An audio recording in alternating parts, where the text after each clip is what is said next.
Hello everyone, பீர்க்கங்காய் கூட்டு எப்படி பண்ணுறதுன்னு பார்க்கலாம் வாங்க. ஒரு கடாயில் 100 கிராம் சிறுபருப்பு நல்லா இந்த அளவுக்கு வேக வச்சு எடுத்துக்கோங்க.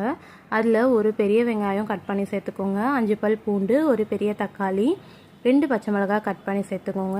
இது எல்லாமே நல்லா வெந்து வந்த உடனே நம்ம பீர்க்கங்காவை தோல் சீவி கட் பண்ணி சேர்த்துக்கலாம். தேவையான அளவு உப்பு, 1/2 ஸ்பூன் மஞ்சத்தூள், 1 கிளாஸ் தண்ணி ஊற்றி லிட் போட்டு க்ளோஸ் பண்ணி பீர்க்கங்காவை நல்லா வேக வச்சு எடுத்துக்கலாம். ஒரு சின்ன ஜாரில் 2 பெத்த தேங்காய், 1 ஸ்பூன் சீரகம் சேர்த்து நல்லா ஃபைன் பேஸ்ட்டை அரைச்சிக்கோங்க. இப்போ நம்ம அரைச்ச அந்த பேஸ்ட்டை பீர்க்கங்காய் கூட்டில் சேர்த்து நல்லா மிக்ஸ் பண்ணிக்கிட்டா பீர்க்கங்காய் ரெடி. நம்ம இப்போ ஒரு சைடில் தாளிப்பு கொடுத்துடலாம். தாளிப்பு ஒரு கடாயில் எண்ணெய் சேர்த்து எண்ணெய் நல்லா காஞ்சதும் கடுகு, 2 வரமிளகாய் கிள்ளி சேர்த்துக்கலாம். கொஞ்சமாக பெருங்காயத்தூள் சேர்த்து தாளிப்பு கொடுத்துட்டா பீர்க்கங்காய் கூட்டு ரெடி. இது சாதத்தோடு பிசைஞ்சு சாப்பிட்டா அவ்வளோ டேஸ்ட்டாக இருக்கும். சப்பாத்தி, தோசைக்கெல்லாம் அல்டிமேட்டாக இருக்கும். மறக்காமல் ட்ரை பண்ணி பாருங்கள். அப்படியே மாம் டாட்டர் vlog சேனலை சப்ஸ்கிரைப் பண்ணிக்கோங்க. தேங்க்யூ ஃபார் வாட்சிங்.